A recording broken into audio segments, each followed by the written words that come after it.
আসসালামু আলাইকুম। Welcome to Snigdha's world. Welcome Snigdha's ওয়ার্ল্ডের আরও একটি নতুন ভিডিওতে।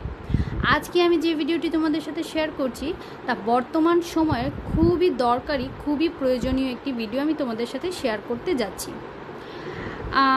প্রচণ্ড গরম পড়েছে, প্রচণ্ড তাপদাহ চলছে। তো এই তাপদাহে, এই গরমের মধ্যে আমরা কিভাবে আমাদের ঘরগুলোকে ঠান্ডা রাখতে পারি সেটারই কিছু টিপস আমি আজকে তোমাদের সাথে শেয়ার করব। যতক্ষণ বাহিরে আমরা কাজে থাকি, হয়তো দেখা যায় আমাদের কর্মস্থলে এসি থাকে, ঠান্ডা পরিবেশ থাকে, অথবা মানে যেখানেই আমরা কর্মক্ষেত্রে থাকি না কেন, দিন শেষে আমাদের নিজেদের ঘরে আমাদের ফিরে আসতে হয়। তো আর এই জন্যই ঘরের পরিবেশটা আরামদায়ক থাকা খুবই প্রয়োজন। তো যাদের বাসায় এসি নেই, আমার বাসাও এসি নেই, তো আমি আমার ঘরটাকে কিভাবে ঠান্ডা রাখি সেটাই তোমাদের সাথে আজকে শেয়ার করব। যাদের বাসায় আমার মতো এসি নেই তারা আমার এই টিপসগুলো ফলো করতে পারো। তো প্রথমেই যেটা করতে হবে, ঘর গরম হওয়ার পেছনে সবচেয়ে বড় ভূমিকা রাখে হচ্ছে সূর্যের আলো বা রোদ। তো জানলা দিয়ে এই সূর্যের আলো আর রোদ আসাকে প্রতিরোধ করার জন্য জানালায় হচ্ছে ভারী সুতি পর্দা ব্যবহার করতে হবে। তাতে অনেকটাই রোদের আলো প্রতিরোধ করা সম্ভব হবে। টেবিল ফ্যান বা স্ট্যান্ড ফ্যানের সামনে বল অথবা যে কোনো ধরনের পাত্রে কিছু বরফের টুকরো রাখতে পারেন। এতে হচ্ছে গিয়ে ঘরের ওয়েদারটা যখন ফ্যানটা চলবে তখন অনেকটাই ঠান্ডা থাকবে। ঘরের ভেতরে থাকা গাছ যেমন ঘরের সৌন্দর্য বাড়ায়, তেমনি তাপমাত্রা কমাতেও সাহায্য করে। ছোট্ট একটি গাছ ঘরের কার্বন ডাই অক্সাইড শুষে নেয়, ফলে ঘরের তাপমাত্রা তুলনামূলক অনেকটাই কম থাকে। এজন্য আমরা ঘরে ছোট ছোট গাছ রাখতে পারি। আমাদের সবার ঘরেই ছোট্ট একটি টেবিল ফ্যান অথবা স্ট্যান্ড ফ্যান আছে। তো ফ্যানটিকে আমরা জানলার দিকে মুখ করে রাখতে পারি, তাতে করে ঘরের যে গরম বাতাসটা সেটা বাইরে বের হয়ে যাবে আর বাইরের ঠান্ডা বাতাসটা ঘরে চলে আসবে, মানে অ্যাডজাস্ট ফ্যানের মতো কাজ করবে। এই গরমে আমরা হালকা রঙের ব্যবহার করতে পারি, যেমন বেড কাভার, বেডশিট, ঘরে জানালার পর্দা, বিভিন্ন জিনিসে আমরা হালকা রঙের কাপড় চোপড় ইউজ করব। গাঢ় রঙটা তাপ ধরে রাখে, যার কারণে গাঢ় রঙে গরমটা বেশি লাগে।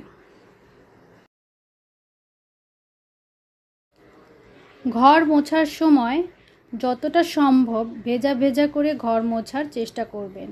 এতে করে ঘরের ফ্লোরটা ঠান্ডা থাকে, যেহেতু ভেজা ভেজা করে মোছা হয়, পানিটা শুষতে সময় লাগে আর ঘরের ওয়েদারটা ঠান্ডা হয়ে যায়। একবারের অধিক ঘর মোছার চেষ্টা করুন।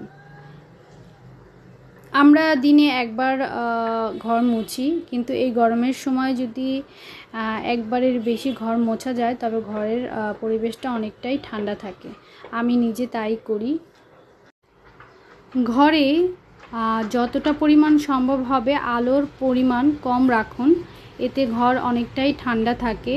অযথা লাইট জ্বালিয়ে রাখবেন না, এতে ঘরের তাপমাত্রা বৃদ্ধি পায়। ভেজা কাপড় জানালায় দিয়ে রাখতে পারেন।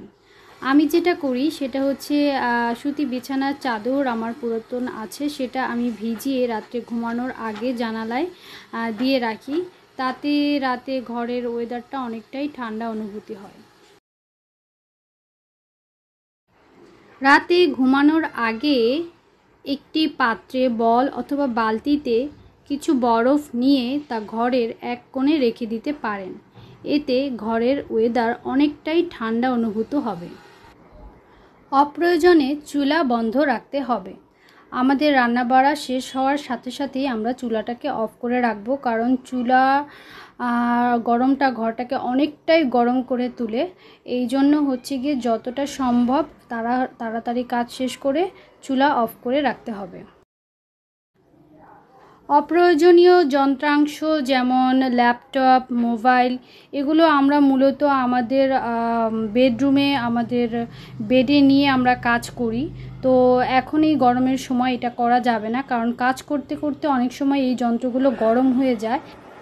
আর তখন এইগুলো ঘরটাকে অনেকটাই উষ্ণ করে তোলে, তাই এগুলো আমাদের বেডে নিয়ে কাজ করা যাবে না, আর করলেও প্রয়োজনে যত তাড়াতাড়ি সম্ভব অফ করে রাখতে হবে। তো এই ছিল আমার ঘর ঠান্ডা রাখার উপায়। যারা এতক্ষণ পর্যন্ত ভিডিওটি দেখেছো, যদি ভালো লাগে অবশ্যই বন্ধুদের মাঝে শেয়ার করতে পারো, আর লাইক কমেন্ট করতে পারো, কমেন্টে জানাতে পারো তোমরা কিভাবে এই গরমের মধ্যে দিন পার করছো। আর আজকের ভিডিওটি এই পর্যন্তই। যারা এতক্ষণ পর্যন্ত দেখেছো তাদেরকে অসংখ্য ধন্যবাদ।